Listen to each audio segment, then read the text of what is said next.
Hello and welcome everyone. स्वा agriculture के इस यूट्यूब चैनल में आप सभी का हार्दिक स्वागत है। तो आज की इस पर्टिकुलर वीडियो के माध्यम से हम बात करने वाले हैं commission for agricultural cost and prices, जिसे कि हम जो है CACP के नाम से यहाँ पर जानते हैं। काफी इंपॉर्टेंट आपके एग्जाम पॉइंट ऑफ व्यू से जो है ये रहता है।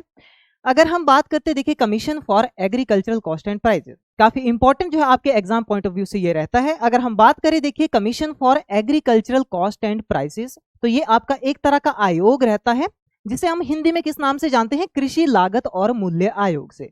हमने इससे पहले वाली वीडियो में वहां पर कंप्लीटली बात की थी MSP के बारे में, यानी कि न्यूनतम समर्थन मूल्य के बारे में, जहां पर हमने कंप्लीटली जाना था कि न्यूनतम समर्थन जो मूल्य है वो क्या होता है, कौन इसे निर्धारित करता है। तो वहीं पर हमने बात की थी, तो इसको जो निर्धारित करता है वो एक कमीशन रहता है। कौन सा आयोग वो रहता है? वो होता है आपका CACP, यानी कि commission for agricultural cost and prices. यानी कि सिंपल सी एक लाइन में अगर हम समझे तो ये वो आयोग रहता है जो MSP को निर्धारित करता है। ठीक है, यानी कि जो MSP को क्या करता है, यहाँ पर रिकमेंड करेगा, निर्धारित करेगा, और इसके बाद वहां पर जो लागू किया जाता है वो किसके थ्रू किया जाता है? वो किया जाता है गवर्नमेंट ऑफ इंडिया की एक जो हाई लेवल कमेटी रहती है, यूनियन कैबिनेट की जो एक हाई लेवल कमेटी रहती है, जिसे हम जो है cabinet committee on economic affairs के नाम से जो है जानते हैं। ठीक है, तो आज की क्लास में देखिए हम क्या कवर करेंगे। यहाँ पर आपके पास हम कंप्लीटली यहाँ पर जानेंगे कि CACP क्या होता है। इसके अलावा हम बात करने वाले हैं जो CACP कौन कौन सी चीजों को देख करके, ऐसी कौन कौन से फैक्टर ये देखता है कि जिसके थ्रू ये फिर बाद में रिकमेंड करेगा MSP को। ऐसी बहुत सारी चीजों को ये देखता है। प्रोडक्शन कॉस्ट को ये देखता है। ठीक है, ओवरऑल क्या करता है, ये प्रोडक्शन कॉस्ट को देखेगा। सारा का सारा जो है एक तरह का ये सर्वे करता है, क्वेश्चनेयर बनाता है, कंप्लीट एक सर्वे तैयार करता है, और उस सर्वे को फिर जो है ये मिनिस्ट्री ऑफ एग्रीकल्चर को, और जो डिफरेंट एग्रीकल्चरल मिनिस्ट्रीज रहती हैं, अलग अलग डिपार्टमेंट्स रहते हैं, उनको ये सेंड करता है। वहां पर जाकर के जो है कंप्लीटली फिर जो cabinet committee on economic affair है वो उसको फाइनली क्या करती है, फिक्स करती है और लागू कर देती है। यानी कि CACP का काम क्या है, यहाँ पर रिकमेंड करना। क्या काम है इसका? रिकमेंड करना, एडवाइस करना, किस चीज को? MSP को। ठीक है, कि जो न्यूनतम समर्थन मूल्य है वो किसी फसल के लिए क्या रखा जाए। तो इसमें जो प्रोडक्शन कॉस्ट रहती है, कि जो प्रोडक्शन कॉस्ट किस तरह से कैलकुलेट होती है, तो उसके 3 फैक्टर रहते हैं। कौन कौन से? एक हमारे पास होता है A2, इसका नाम आपने सुना होगा, कंप्लीटली इसके बारे में बात करेंगे। इसके बाद देखिए एक रहता है हमारे पास A2 प्लस FL, ये क्या है इसके बारे में भी जानेंगे। C2 क्या रहता है इसके बारे में कंप्लीटली हम बात करने वाले हैं। ठीक है, तो चलिए आगे बढ़ते हैं क्लास में। देखिए सबसे पहले यहां पर जान लेते हैं ऑर्गेनाइजेशन के बारे में। तो इस ऑर्गेनाइजेशन का नाम क्या है आपका? Commission for agricultural cost and prices. क्या है? एक तरह का ये आयोग है जिसका नाम क्या है? Commission for agricultural cost and prices इसका नाम है। अब किस तरह का है ये, प्रकार क्या है इसका, इसकी अगर हम बात करें तो ये आपका ministry of agriculture and farmer welfare, government of India जो आपकी मिनिस्ट्री रहती है, एग्रीकल्चरल जो मिनिस्ट्री है, उसी के साथ जो इसका एक अटैच्ड ऑफिस है। ठीक है, यानी कि हम कह सकते हैं कि under ministry of agriculture and farmer welfare के क्या करता है, काम करता है। ठीक है, चलता है। एस्टेब्लिशमेंट की देखिए हम बात करें तो इसकी जो एस्टेब्लिशमेंट हुई थी वो हुई थी 1965। कब हुई थी? 1965 में जो इसकी एस्टेब्लिशमेंट हुई थी, स्थापना हुई थी 1965 में, 1965 में।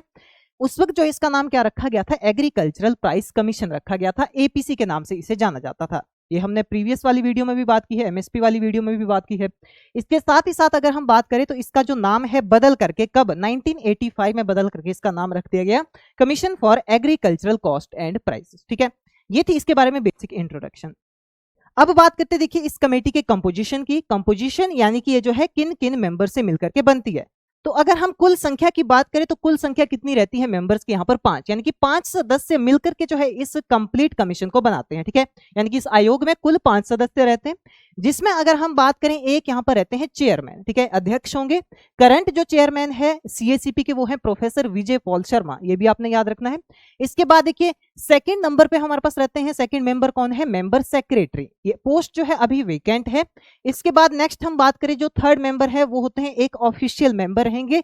ऑफिशियल मेंबर जो करंट टाइम पर है वो कौन है? डॉक्टर प्रेमचंद है। ठीक है, कौन है? डॉक्टर प्रेमचंद है। इसके अलावा हम बात करें देखिए दो जो है नॉन ऑफिशियल मेंबर्स इसमें पाए जाते हैं।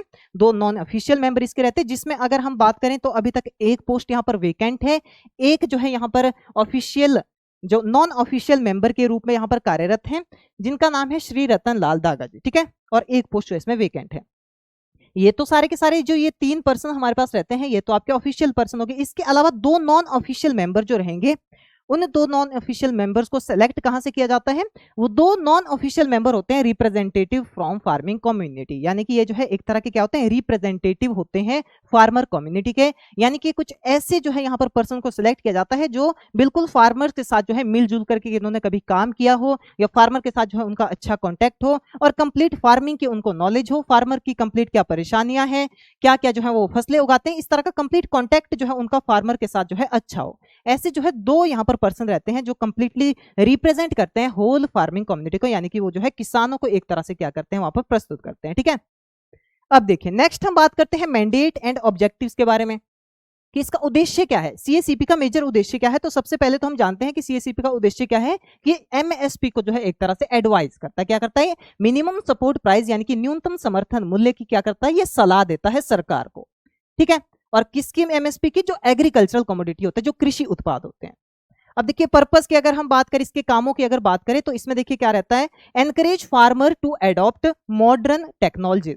यानी कि जब से जो है ये सीएसीपी काम करता आ रहा है, ठीक है, तब से यहाँ पर फार्मर एक तरह से एनकरेज हुआ है, यानी कि फार्मर को जो है एक तरह से यहाँ पर नई नई टेक्नोलॉजी एडॉप्ट की जा रही है फार्मर के द्वारा, और साथ ही साथ जो है फार्मर नई टेक्नोलॉजी को अडॉप्ट करके अपनी जो यील्ड है, प्रोडक्शन है, उत्पादन है, उसको जो है यहाँ पर बढ़ा रहा है।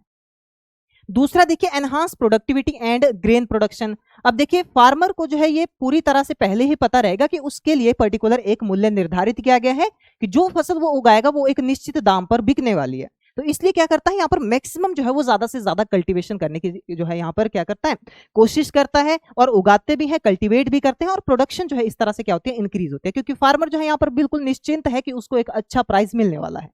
इसके बाद देखिए नेक्स्ट क्या रहता है यहाँ पर, ensure remunerative and stable prices to protect farmers from market volatility. यानी कि मार्केट में जो चेंजेस आते हैं, प्राइस में जो अनसर्टेनिटी आती है, प्राइस कभी जो है बहुत ही ज्यादा चला जाता है कमोडिटीज का, तो उस समय तो फायदा रहता है, बट जब कभी बहुत ही नीचे जो है दाम गिर जाते हैं वस्तुओं के या फसल के उत्पादों के, तो उस समय जो है फार्मर को यहाँ पर काफी ज्यादा नुकसान झेलना पड़ता है।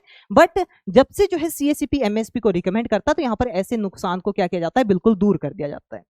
इसके बाद देखिए नेक्स्ट बात करते हैं, अब ये जो रिकमेंडेशन की प्रोसेस है, ये जो सलाह देने की इसकी कंप्लीट जो एक तरह की प्रोसेस है, ये किस तरह से चलती है, कैसे जो है ये सलाह देता है, इसको हम नॉर्मली 5 स्टेप्स की मदद से जो है समझते हैं। ठीक है, 5 जो है अलग अलग चरणों की मदद से समझते हैं। तो सबसे पहला यहाँ पर क्या आता है, preparation of price policy report. सबसे पहले देखिए सीएसीपी के द्वारा क्या की जाती है, एक रिपोर्ट तैयार की जाती है, कंप्लीट रिपोर्ट तैयार की जाएगी। उस रिपोर्ट में क्या रहेगा, उस रिपोर्ट में सारी की सारी जानकारी रहेगी उन फसलों से रिलेटेड जिनके लिए एमएसपी निर्धारित किया जाता है। कितनी फसलों के लिए किया जाता है, 22 फसलों के लिए किया जाता है। ठीक है, तो इसमें देखिए 5 कैटेगरी में उन सभी फसलों को यहाँ पर अलग अलग बांटा गया है, जिसमें एक कैटेगरी है आपके पास कौन सी है, खरीफ क्रॉप की। ठीक है, एक हो गया खरीफ फसल, दूसरी रिपोर्ट बनाई जाएगी रबी फसल के लिए, तीसरी रिपोर्ट बनाई जाएगी यहाँ पर शुगर केन के लिए, जिसके लिए फिर एफआरपी जो है यहाँ पर जो है फिक्स किया जाएगा। इसके बाद किया जाता है फोर्थ जो रिपोर्ट बनेगी वो बनेगी रॉ जूट के लिए, और जो फिफ्थ रिपोर्ट बनेगी वो बनेगी कोपरा यानी कि जो ड्राइड कोकोनट रहता है, ठीक है, जो डीहस्क्ड ड्राइड कोकोनट रहता है उसके लिए। ठीक है, कोपरा यानी कि गरी के लिए या गिरी के लिए। ठीक है, तो ऐसी 5 रिपोर्ट जो है ये क्या करेंगे, तैयार करेंगे। अब रिपोर्ट तैयार कैसे करेंगे भाई, तो रिपोर्ट तैयार करने के लिए ये सर्वे करते हैं, क्या करते हैं, ये सर्वे करते हैं, किसानों के पास जाते हैं, बड़े बड़े स्टेक होल्डर्स हो गए, बिजनेसमैन हो गए एग्रीकल्चर में, या जो अलग अलग ऑर्गेनाइजेशन होगी उनके पास ये जाते हैं, वहां से पूरा पूरा डेटा कलेक्ट करते हैं कि प्रोडक्शन क्या रही, कितनी जो है फार्मर की इनपुट वगैरह वहां पर लगी, उस सभी चीजों को ध्यान में रखते हुए फिर एक फाइनल कॉस्ट जो है इनके द्वारा क्या की जाती है, फिक्स की जाती है, निर्धारित की जाती है, और उसी की सलाह ये किसको देते हैं, cabinet committee on economic affair को देते हैं। अब ये उस पर डिपेंड करता है, उस कमेटी पर डिपेंड करता है कि वो इसी प्राइस को रखेंगे या नहीं रखेंगे, या उसमें कोई चेंज लाएंगे। बट ज्यादातर ये देखा गया है कि जो प्राइस जो है यहाँ पर रिकमेंड किया जाता है सीएसीपी के द्वारा, वही प्राइस जो है यहाँ पर फाइनली रिलीज किया जाता है, फिक्स किया जाता है पर्टिकुलर क्रॉप के लिए। ठीक है, इसके बाद देखिए सेकंड स्टेप क्या रहता है यहाँ पर, डेटा कलेक्शन एंड कंसल्टेशन। ठीक है, जो रिपोर्ट बनेगी उसके लिए जो डेटा कलेक्ट होगा वो किस तरह से होगा, तो देखिए एक क्वेश्चनर जो है सेंड कर लिया जाता है किसके पास, स्टेट गवर्नमेंट के पास, नेशनल ऑर्गेनाइजेशन के पास, और सेंट्रल मिनिस्ट्रीज के पास। यानी कि एक कंप्लीट सर्वे जो है यहाँ पर किया जाता है, अलग अलग मिनिस्ट्री को जो है उस सर्वे की कंप्लीट जो है जानकारी रिपोर्ट जो है उसकी भेजी जाती है, और उसके बाद यहाँ पर मीटिंग्स की जाती है, किसके साथ, फार्मर के साथ मीटिंग की जाएगी, स्टेट गवर्नमेंट यानी कि जो राज्य की सरकारें रहेंगी उनके साथ मीटिंग की जाएगी कि उनके स्टेट में क्या एग्रीकल्चर प्रोडक्शन हुई है, वहां के जो एग्रीकल्चर डिपार्टमेंट रहेंगे स्टेट के, उनके साथ कंप्लीट मीटिंग यहाँ पर कर ली जाती है। फिर जो ऑर्गेनाइजेशन जैसे कि एफसीआई हो गया, फूड कॉर्पोरेशन ऑफ इंडिया हो गया, इसके अलावा नाफेड हो गया, देखिए जो आपका जो है एक तरह से national agriculture and cooperative marketing federation जो रहता है उसके साथ मीटिंग कर ली जाती है। सीसीआई यानी कि कॉटन कॉर्पोरेशन ऑफ इंडिया के साथ मीटिंग करते हैं। जेसीआई यानी कि जूट कॉर्पोरेशन ऑफ इंडिया के साथ यहाँ पर मीटिंग की जाती है। इन सभी ऑर्गेनाइजेशन के साथ क्या करेगा, ये सीएसीपी का जो कमीशन रहेगा ये मीटिंग करेगा। मीटिंग किस लिए कर रहा है, कंप्लीट सर्वे जुटाने के लिए, ठीक है। इसके अलावा देखिए ट्रेडर्स एंड प्रोसेसिंग जो बॉडीज रहेंगे उनके साथ भी क्या करेगा, जो व्यापारी होंगे, जो कुछ प्रोसेसिंग प्रसंस्करण वाले जो उद्योग होंगे उनके लोगों के साथ भी क्या की जाएगी, यहाँ पर मीटिंग की जाएगी। और फाइनली यहाँ पर इसकी एक कंप्लीट रिपोर्ट बनके तैयार हो जाती है, फिक्स जो है प्राइस यहाँ पर हो जाता है सलाह देने के लिए। Field visit to assess real time issues faced by farmer, साथ साथ देखिए कंप्लीट ये क्या करते हैं, फील्ड विजिट करते हैं, वहां पर खेतों में जाकर के देखते हैं कि कंप्लीटली फार्मर क्या क्या जो है यहाँ पर मुसीबतें उठा रहा है, क्या क्या जो है दिक्कतें फार्मर को कल्टीवेशन में आई, उसकी कितनी प्रोडक्शन कॉस्ट लगी, अगर प्रोडक्शन कॉस्ट उसकी लगी तो उसके हिसाब से उसको उत्पादन मिला या नहीं मिला, तो इस कंप्लीट चीजों को जो है यहाँ पर देखा जाता है। तो यही वो चीज रहती है जिसके थ्रू फिर एफआरपी डिसाइड किया जाता है, ठीक है, जो फेयर एंड रेम्युनरेटिव प्राइस रहता है शुगर केन के लिए। इसके बाद देखिए तीसरा स्टेप क्या होता है, फाइनलाइजेशन, यानी कि जो वो कंप्लीट सर्वे किया गया है, जो रिपोर्ट बनाई गई है उसको फाइनलाइज किया जाएगा। कैसे किया जाएगा, recommendation compiled into price policy report, जो भी ये कंप्लीट रिकमेंडेशन रहती है इसकी एक कंप्लीट प्राइस पॉलिसी रिपोर्ट बना दी जाती है। ओके, जो सर्वे से हम कंप्लीट डेटा कलेक्ट करते हैं, फिर इस रिपोर्ट को जो है यूनियन गवर्नमेंट को सबमिट कर लिया जाता है, ठीक है, फाइनली यूनियन गवर्नमेंट को से सबमिट कर लिया जाएगा। इसके बाद जो चौथा स्टेप यहाँ पर आता है अप्रूवल प्रोसेस का, यानी कि उनके पास जो है क्या पहुंच गई, ये कंप्लीट सर्वे रिपोर्ट पहुंच गई, जिसे हम क्या कहते हैं, प्राइस पॉलिसी रिपोर्ट कहते हैं, वो जो है गवर्नमेंट के पास पहुंच गई। अब वो क्या करेंगे, इसको अप्रूव करेंगे।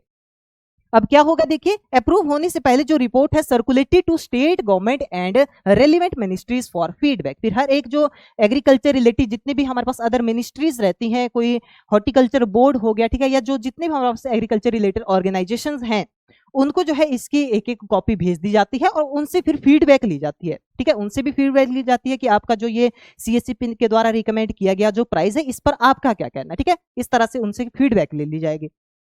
इसके बाद देखिए यहाँ पर फाइनल डिसीजन ले लिया जाता है एमएसपी पर, किसके द्वारा, cabinet committee on economic affairs के द्वारा जो है कंप्लीट फाइनल डिसीजन यहाँ पर उनके द्वारा ले लिया जाता है और एमएसपी को जो है यहाँ पर लागू कर लिया जाता है। और जो फिफ्थ और जो फाइनल स्टेप रहता है, जब कंप्लीट इनके द्वारा ये लागू कर लिया जाएगा, कंप्लीट जो है ये हो जाएगा तैयार, एमएसपी तैयार हो जाएगा, तो इसको फिर पब्लिश किया जाता है, इनकी पब्लिकेशन की जाती है, ठीक है।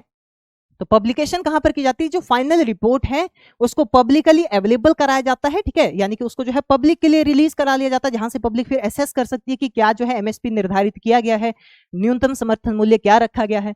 तो वो जो है फिर आपको कहां पर मिलेगी, वो मिलेगी सीएससीपी की वेबसाइट पर, ये इसका होम पेज रहता है, ठीक है, यहाँ पर इस तरह का इंटरफेस आपके पास खुलता है, तो यहाँ पर जाकर के आप जो है डिफरेंट क्रॉप्स के लिए जो भी एमएसपी यहाँ पर डिसाइड हुआ उसकी कंप्लीट जो है जानकारी यहाँ से ले सकते हैं, ठीक है।